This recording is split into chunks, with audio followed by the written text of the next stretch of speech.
আসসালামু আলাইকুম ওয়া রাহমাতুল্লাহি ওয়া বারাকাতুহু। উপস্থিত, আল্লাহ সুবহানাহু ওয়া তাআলা আমাদেরকে সকলকে সুস্থ রেখেছেন এবং আমাকেও সুস্থ রেখেছেন। সকলে বলেন আলহামদুলিল্লাহ। আজকের যে বিষয়, আমরা পাঁচ ওয়াক্ত নামাজকে যদি প্রাধান্য দিই, তাহলে আল্লাহ সুবহানাহু ওয়া তাআলা বলছেন যে তোমাদের 24 ঘন্টায় ইবাদত হবে। বলেন সুবহানাল্লাহ। তাহলে আমরা যদি আল্লাহর হুকুমকে প্রাধান্য দিই, তাহলে আমরা যদি ব্যবসা করি, ব্যবসায় আল্লাহ সুবহানাহু ওয়া তাআলা আমাদের বরকত দান করবেন এবং সেই ব্যবসাটা আমাদের ইবাদতে পরিণত হবে যদি আমরা মূল জিনিসকে প্রাধান্য দিই। মূল জিনিসটা কি?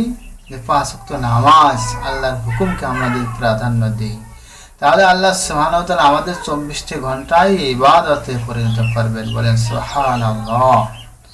এজন্য আল্লাহ তাআলা কোরআনে কারীমের মধ্যে বলছে, আমা খালাকতুল জিন্না ওয়াল ইনসা ইল্লা লিআবুদুন।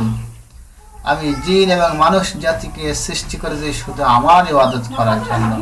তাহলে অবশ্যই গুরুত্ব দিতে হবে আল্লাহর হুকুম পাঁচ ওয়াক্ত নামাজকে। আল্লাহ সুবহানাহু ওয়া তাআলা আমাদের সকলকে আল্লাহর হুকুম পরিপূর্ণ করার জন্য আমাদেরকে তৌফিক দান করুক। সকলে বলেন আমিন।